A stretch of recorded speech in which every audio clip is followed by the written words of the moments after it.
Introdução. O que você procura em uma igreja? O que você procura em uma igreja? Talvez não tenha pensado nessa questão recentemente. Separe um momento agora e pergunte a si mesmo: o que é uma igreja ideal? A igreja ideal é um lugar que tem música excelente? Música que expressa treinamento e prática? Você não quer bateria e guitarras? Quer um coro e violinistas. A música excelente glorifica a Deus. Ou talvez você queira guitarras e baterias, algo contemporâneo e atualizado. Isso é o que as pessoas ouvem no rádio, então você deve alcançá-las onde elas estão. Talvez a música não seja tão importante quanto a pregação. Você quer uma igreja que tenha bons sermões, significativos, mas não severos, bíblicos, mas não enfadonhos, práticos, mas não legalistas e exigentes. É claro que o caráter do ministro se expressa nos sermões que ele prega, e há muitos tipos de pregadores por aí.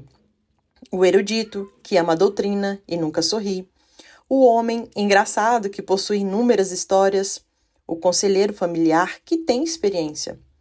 Sim, estou apenas parodiando, porém muitos de nós temos algumas expectativas a respeito de como o pastor deve ser, não temos? Ou talvez você procure uma igreja em que as pessoas estejam no mesmo lugar, por toda a vida, como você. Pode relacionar-se bem com elas, que entende o que está procurando, pois buscam a mesma coisa. Não estão mais na faculdade, como você. Têm filhos jovens e que estão se aproximando da aposentadoria, como você. Sabem o que significa comprar em lojas mais simples ou em boutiques, como você.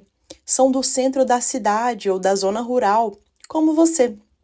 Novamente, talvez as coisas mais importantes na igreja para você seja o fato de que na igreja há oportunidades de envolvimento, ocasiões para servir ou fazer o bem. A igreja é forte na evangelização? É ativa em ajudar os pobres? Oferece oportunidades para você e seus filhos se reunirem com outros pais e outros filhos? Há possibilidade de você ajudar o ministério infantil? A igreja tem programas que cativam a atenção das suas crianças ou adolescentes?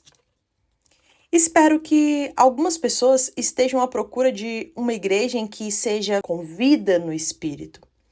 O Espírito é aquele que nos guia. Portanto, você quer uma igreja em que as pessoas estão prontas a ouvir a voz do Espírito, dispostas e atentas à sua obra e crer nas coisas admiráveis que ele possa fazer. Você está cansado de pessoas que apagam o Espírito e amam as tradições. O Espírito está fazendo coisas novas, está dando novas canções. Ou talvez você esteja apenas procurando uma igreja que se vê de determinada maneira. Você nunca disse isso nesses termos. Contudo, está acostumado com uma igreja que, de certo modo, se vê como um shopping, ou uma velha capela, ou uma cafeteria. É razoável que a sua igreja ideal seja assim. Devemos esperar isso. Muitos de nós, quando mudamos da casa dos nossos pais, às vezes não sentimos saudades de algumas cenas, sons e cheiros que acompanhavam a maneira de como mamãe fazia as coisas. Algumas dessas coisas podem ser boas ou, pelo menos, neutras. Realmente, eu só desejo que você comece a pensar no que mais valoriza em uma igreja. O que você procura? Uma congregação acolhedora? Compassiva? Autêntica? Grande? Íntima? Estimulante? Moderna? Dedicada? O que deveria ser uma igreja? Um tema para todos. Antes de considerarmos o que a Bíblia diz sobre o que deveria ser uma igreja, e isso faremos no capítulo 1, desejo que você considere por que lhes apresentei esta pergunta, especialmente se não é um pastor.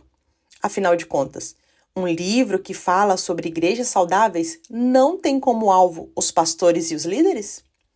Sim, este é um livro para pastores, mas também para todos os cristãos. Lembre-se, os autores do Novo Testamento se dirigiam aos cristãos.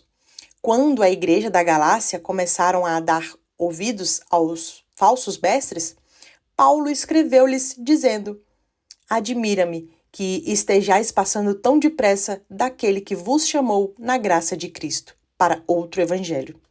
Gálatas, capítulo 1, versículo 6. A quem se referiu o pronome vós, dos quais Paulo pediu uma explicação quanto ao ensino errado em suas igrejas? Não somente aos pastores, mas também os membros da igreja. Vocês esperavam que eles escrevessem aos líderes das igrejas e dissessem: parem de ensinar essa heresia. Mas Paulo não fez isso. Ele convocou toda a igreja a dar explicações. De modo semelhante, quando a igreja de Corinto permitiu um relacionamento adúltero continuasse sem reprovação em seu meio, Paulo dirigiu-se à igreja. 1 Coríntios, capítulo 5. Ele não falou aos pastores e ao corpo de líderes que cuidasse desse problema. Antes, dirigiu-se à igreja para que resolvessem esse problema. Isso também acontece na maioria das epístolas do Novo Testamento. Creio que os pastores daquela igreja no século I ouviam enquanto Paulo, Pedro e Tiago se dirigiam às suas igrejas. Creio que os pastores iniciavam e conduziam a maneira de agir em resposta às instruções que os apóstolos ministravam em suas cartas. Por seguir o exemplo dos apóstolos e dirigir-me tanto aos pastores como aos membros das igrejas, acredito que estou colocando a responsabilidade onde, em última análise, ela deve estar. Você e todos os membros da igreja são responsáveis diante de Deus por aquilo em que ela se torna. E não somente os pastores e os líderes. Sim, você. Os pastores das igrejas comparecerão diante de Deus e prestarão contas pela maneira como guiaram suas congregações. Hebreus, capítulo 13, versículo 17. No entanto, cada um de nós que somos discípulos do Senhor Jesus Cristo prestará contas de havermos ou não congregado regularmente na igreja, estimulando a igreja ao amor e às boas obras e lutando para manter o ensino correto da esperança do Evangelho. Hebreus 10, capítulo 23 a 25.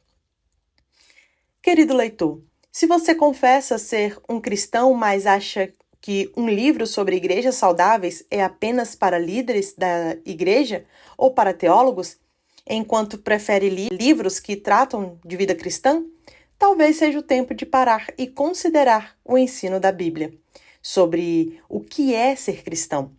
Pensaremos mais a respeito disso no capítulo 5. Em seguida, consideraremos o que é uma igreja no capítulo 2. O propósito de Deus para as igrejas no capítulo 3. E por que a Bíblia tem de guiar as nossas igrejas no capítulo 4. Se você já concorda que a Bíblia deve guiar nossas igrejas para a manifestação da glória de Deus, talvez você queira pular para o capítulo 5, no qual começa a lista de 9 marcas de uma igreja saudável. Que o Senhor Jesus use as nossas meditações juntas a fim de preparar a sua noiva para o dia de sua vinda. Efésios capítulo 5, versículo 25 ao 32.